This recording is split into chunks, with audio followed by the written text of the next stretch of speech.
Hi, this is Becky Ivory with From Food to Faith. And I wanted to share with you something that was really helpful for me. We are in a really challenging time right now in our nation, in our world, literally.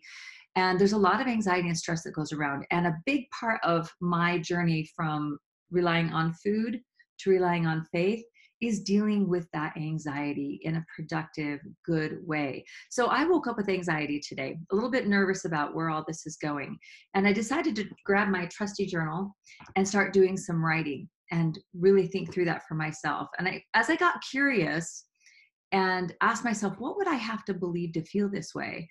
I realized that I have some beliefs that say I'm not going to be okay, or I won't be able to handle the things coming up. Even though logically, there's a part of me that believes I will be okay, there's a little part of me that believes I won't.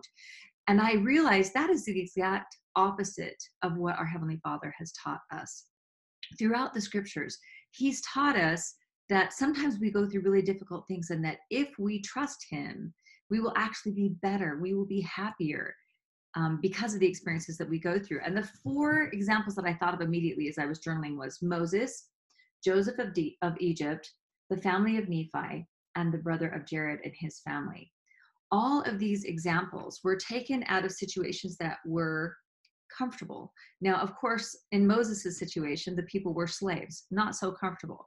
But you know what? When they got into the wilderness and they were roaming for 40 years, they said multiple times, we would have been better off being slaves and being killed at the hands of the Egyptians. When Joseph of Egypt was stuck in a pit or thrown into prison, all for things that he didn't do, I'm sure there were many times he thought, why couldn't I just stay in my comfortable home with my dad and my family where I want to be? When the family of Nephi was traveling through the wilderness for 8 years and oftentimes going hungry and doing childbirth and fighting and going through all sorts of issues, I'm sure there were many times that they thought, I wish we could just be back in our comfortable home in Jerusalem. And the brother of Jared and their family, of course, they had their language preserved at the Tower of Babel by the Lord and taken out of that area and taken to a promised land.